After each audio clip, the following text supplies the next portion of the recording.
Hello, guys and gals, me Mudahar, and you want to talk about some pandemonium, ladies and gentlemen? Well, apparently you probably have seen the news. Hackers may have stolen the social security number of every American. Was your social security number stolen? Hackers may have leaked every American social security information. Yeah, when I read stuff like this, obviously there's no doubt in my mind there's going to be people in the audience who are probably wondering, whoa, Muda, has my SSN been leaked, my social security number? Which is by far one of your most private numbers out there. Obviously, even big publications like the LA Times, hackers may have stolen the social security numbers. Fox 5, every American social security number address may have been stolen. So to give an idea real quick, a social security number, for anybody that doesn't know, is a unique number in the United States for every resident in the country.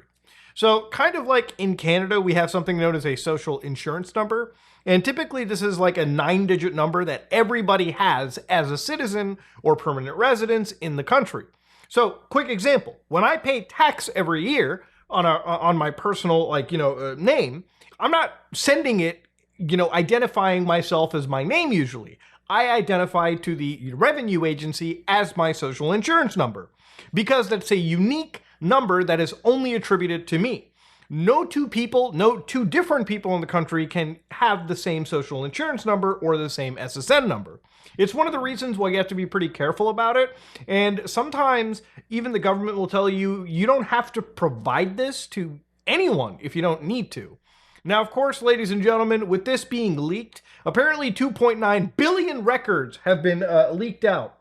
And this has obviously scared a few people. So I want to take you down and basically demystify this and kind of tell you that it doesn't seem like it's all real, ladies and gentlemen. We can chill out on the misinformation and fear-mongering, okay? So if you're worried that your personal information is out there, it probably is. But in this situation, I think some people can breathe easy.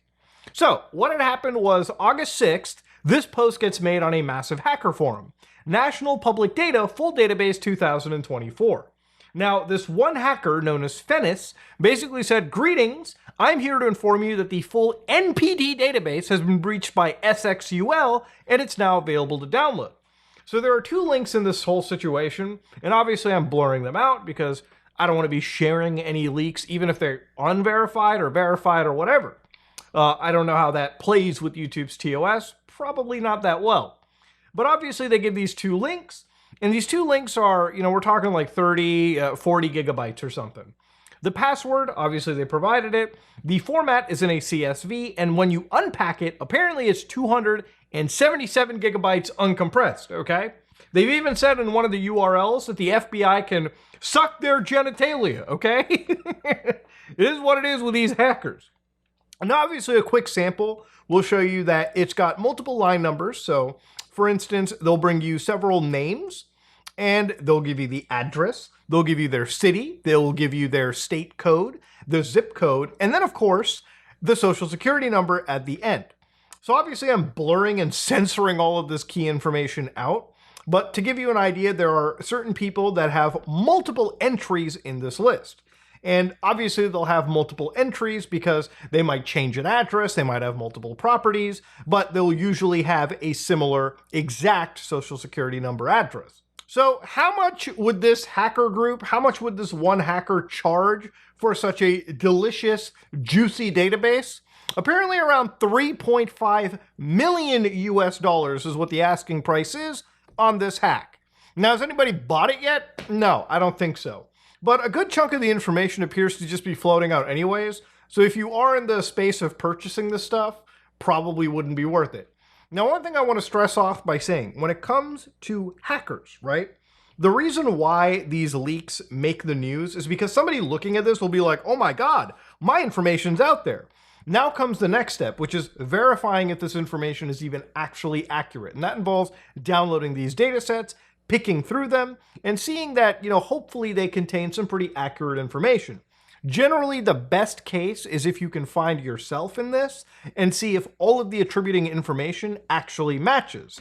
Now, unfortunately, or actually fortunately, very fortunately in this situation, it seems like that might not be the case.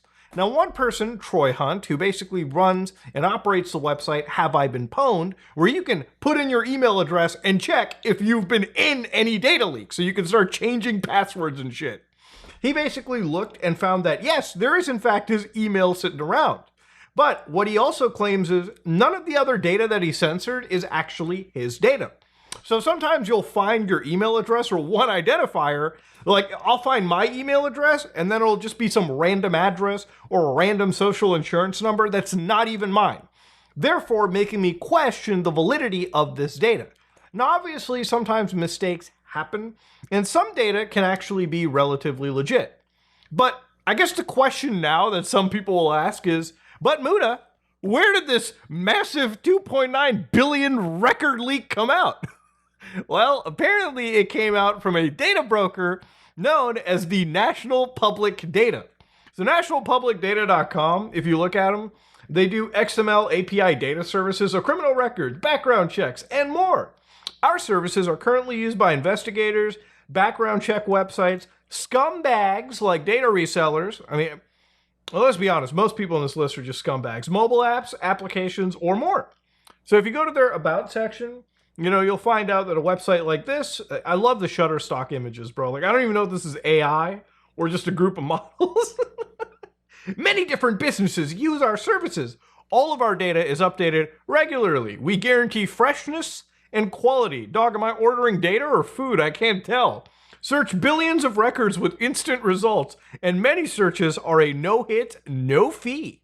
Our services are used by private investigators, staffing agencies, HR, and whatnot. So again, if you go to their services, they're in the business of basically aggregating data. So what is a data aggregator? Well, it's a company or platform that collects or combines data from multiple sources into a unified data set. So I want you to consider it kind of like digital scraping as a business. So for instance, if a company like this wanted to aggregate my data, they would say, okay, this is Mudahar. Let's go and scour the internet for all of his personal information and something that could identify him. So they'll go on website A and find my date of birth. They'll go on website B and find, I don't know, my wife's name or something, or somebody, or my kid, or whoever, right? Website C, all right? They might find an address of mine. Website D, they might find a leaked social insurance number. By going on the internet and collecting all this information and amalgamating it together, they then sell this information to people who want to buy your personal information so they can target ads better to you. Also, if there are scammers in the world, which there are plenty of, having your personal information on the deck, on the ready, is so valuable to them. They can use that to scam you, to pretend to be your telephone service provider, to pretend to be somebody personal, so they can have a better chance at getting money or personal information out of you. It's truly a scummy business, and one that actually involves people going out of their way to opt out from. Now, front of the channel, okay, front of the show, VX Underground, okay, you know these guys. April 8, 2024, they said a threat actor operating under the moniker US DoD, that was one of the names, and of course, obviously, the one name that I showed you was also valid, placed a large data set up for sale on a hacker forum, National Public Data. They claim to contain 2.9 billion records on US citizens, and they put the sale up for $3.5 million. Truly some hack the planet type shit, boys. Watch that movie, Hackers. It's great. National Public Data is a background check and personal lookup and verification company located in Coral Springs, Florida. The company offers API data lookups to other companies. So basically, they're a data broker. So what they had found was they were informed US DoD just intends on leaking the database. They reviewed the massive data set that's uncompressed, as did I, and can confirm the data present in it is accurate and real. We searched up several individuals who consented to having their information looked up. So what they said was the database does not contain information from individuals who use data opt-out services.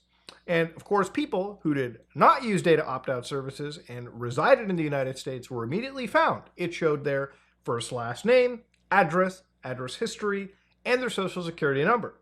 So because this data set is so big, you might be like, Muda, aren't there only like 300 to 350 million Americans? Why would they have information that if you had to even ratio it out, you're looking at around 7 to 800 million people's records in? It's because some of them are obviously deceased individuals, right? Like obviously they're going to have information on people that have been passed away. Whether this information is used for identity fraud or whatnot is a totally separate fact. But basically, what had happened was information from a data broker apparently allegedly has leaked out, and that information, whether it's totally valid or not, can be used against people that didn't know any better. So you might be like, how do I fight against these people? What do I do? Well, we had a sponsor on a video. One of our long-time sponsors at this point is Aura. But if you look at this list, there's plenty of companies that now exist to do opt-out removal for you. Yes, data brokers are such a nuisance in today's modern day and age that we now have multiple tech companies whose entire job it is to fill out opt-out forms for you and basically remove you from registries that these people, amalgamate and put together. They're protecting you from data brokers.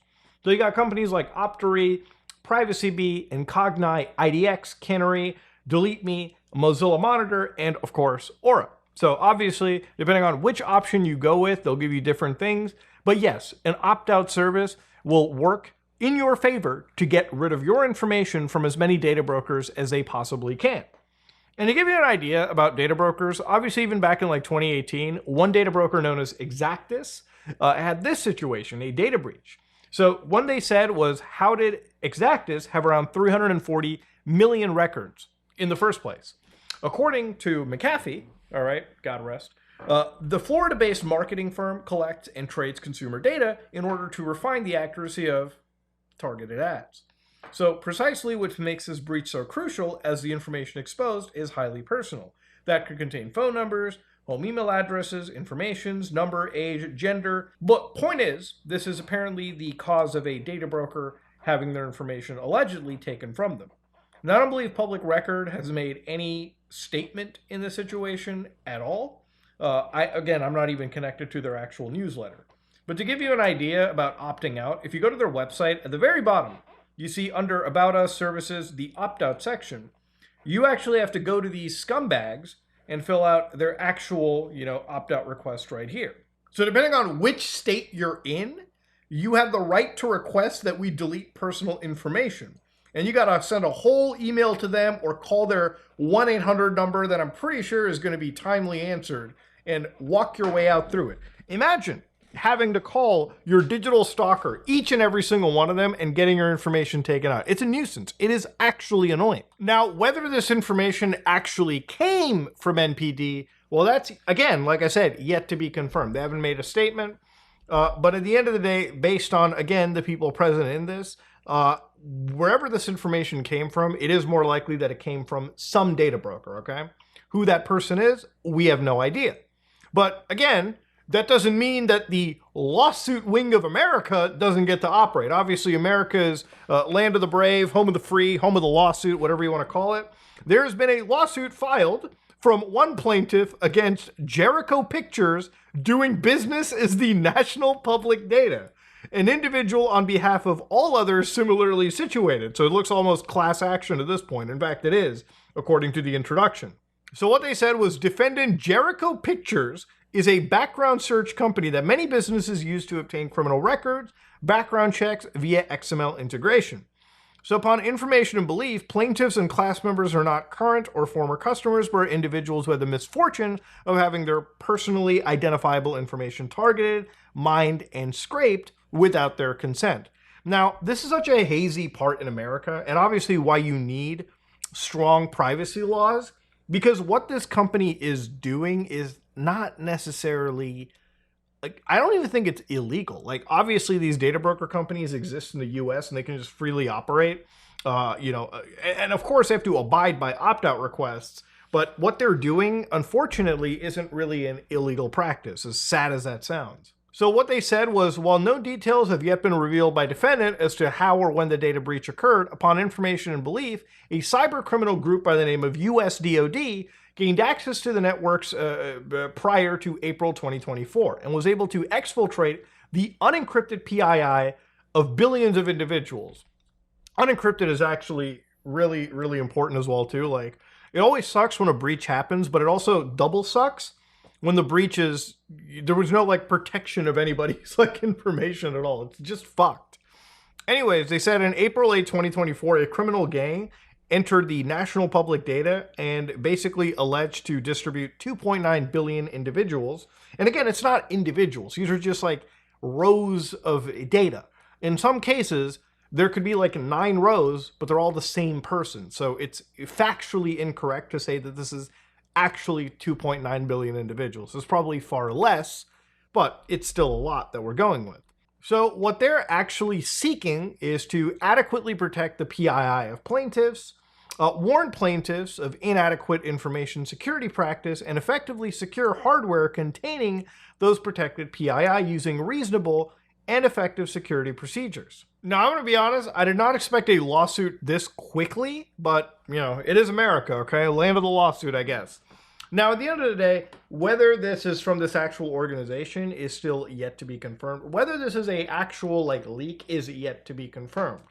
But based on, you know, constant analysis, it really seems like there are 2 different stories. Obviously, the friends at VX Underground can confirm that there's some apparent legitimacy, but it might be information that's been scraped by these data brokers, which poses, again, some awareness, right? If you're actually genuinely worried about your private information, it is probably in your benefit to get like a opt-out request service, just so they can start filling those forms out and keeping your information as far away from these scumbags as possible. But I don't know how valid that's going to be when, you know, there's going to be some jurisdictions and areas where opt-outs aren't even really a thing.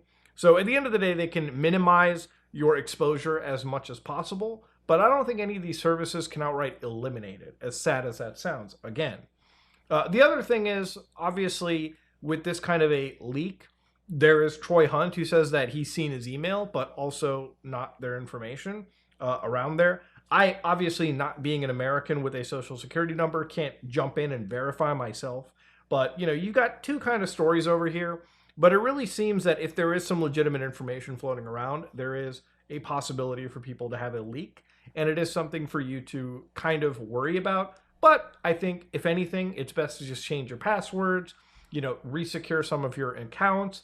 And again, be mindful of when you're getting a scam call, because generally after some of these data breaches, you have to worry about, you know, getting scammed, whether it be phishing emails, whether it be like a scam caller, just something to watch out for. But yeah, one of the biggest alleged social security number leaks has apparently happened. Tons of people are reporting on it. Now, again, I wanted to just take away some of the fear-mongering and show you the reality of what's going on. It seems that it's more likely a data broker had their shit basically leaked out. And if anything, just start opting out, man. Do something to take the digital stalkers away. Anyways, if you like what you saw, please like, comment, and subscribe. Dislike if you dislike it. I am out.